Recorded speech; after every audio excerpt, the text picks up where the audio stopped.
2 years ago, there was a competition to write, shoot, and edit a short film in Wuhan, China. Yep, where the corona thing started. I had to submit a film portfolio and a pre-production draft for the project. The topic was lifeology. I didn't know what that meant when I wrote the draft, and to this day I still have no idea. And one of the things is that at this moment I had not shot any films I could show proudly. Like pretty much everything in my portfolio was shit.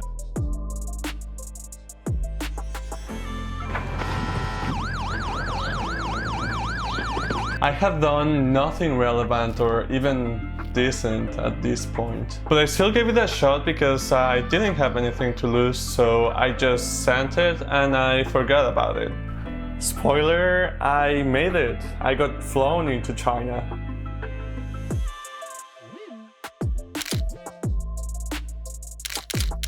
This was gonna be my first film project in which all my expenses, my food, my accommodations, my flight were gonna be paid for me. Which to this day has been one of the most wild things that have happened to me. Getting paid for traveling and shooting an interesting, meaningful piece, like that's the dream. So the project started and there were other 10 people, each with different backgrounds, ages, from different countries and experiences, each shooting a different story related to lifeology. And talking to these people and watching them work made me feel like I had no idea of what I was doing. Not only this, but I also felt like I didn't belong with these people.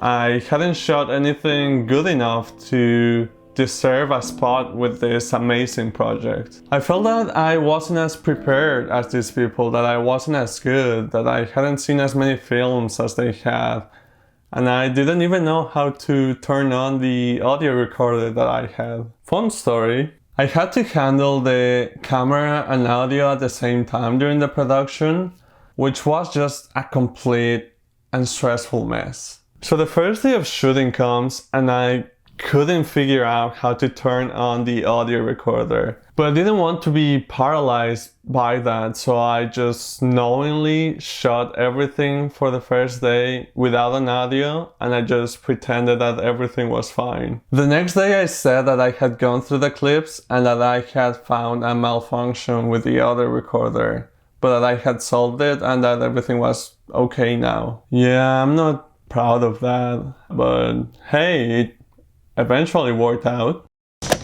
I was so stressed all the time. I felt like any second they were just gonna kick me out of the project for being an idiot. I felt like I was not smart enough or skilled enough and that I was a horrible filmmaker. And these things that I was feeling have a name. It's called the Impostor Syndrome, which is the behavior in which we undermine our skills, abilities, and intelligence. Although I was mostly an actual idiot. One thing that I learned early on as a filmmaker is that you have to learn how to bullshit your way through a project and hope that everything works well. You have to fake confidence, leadership, and experience and just keep the boat floating until you finish a project, or else things can go downhill very fast. But this is very hard when you're just starting out and you have a lot of self-doubt, because you just get thrown into this cocktail of stress and anxiety in a very fast-paced environment where you're just scared of disappointing everyone because they are believing in you.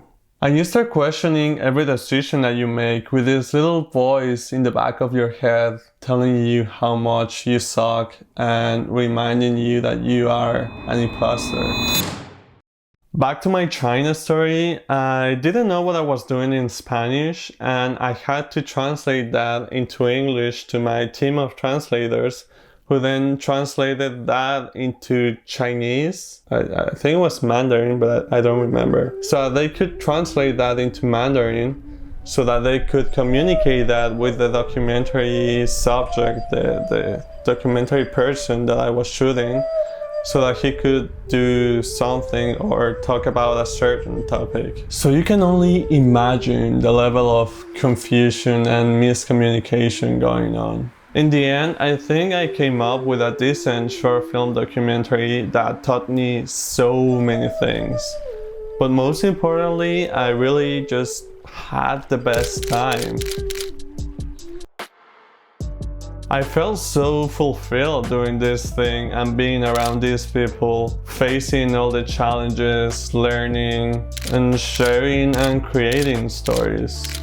But most importantly, no one noticed that I had no idea of what I was doing.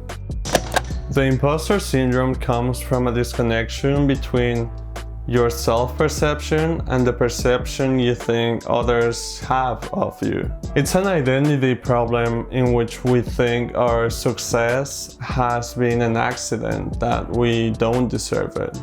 So when we make something good, it feels like we are a fraud, and that eventually people are gonna discover that. It can be something very haunting and paralyzing, where we just question everything that we're doing, and this can have a real toll in our performance. We usually feel this when we are pushed out of our comfort zone, when we take projects that feel out of our league, and when we try new things that we feel that we are not prepared for.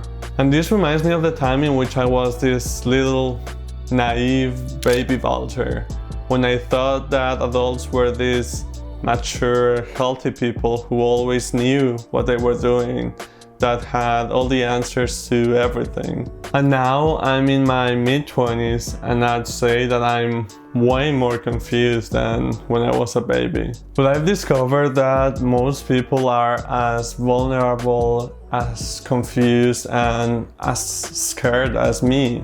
We are all in this together. But we feel like we are the only ones going through this because we only see other people's outside shells. We never hear their fears or self-doubts. It's not like anybody gets a USB when they hit 21 years old that has all the answers to life that we could just copy and paste into our brains.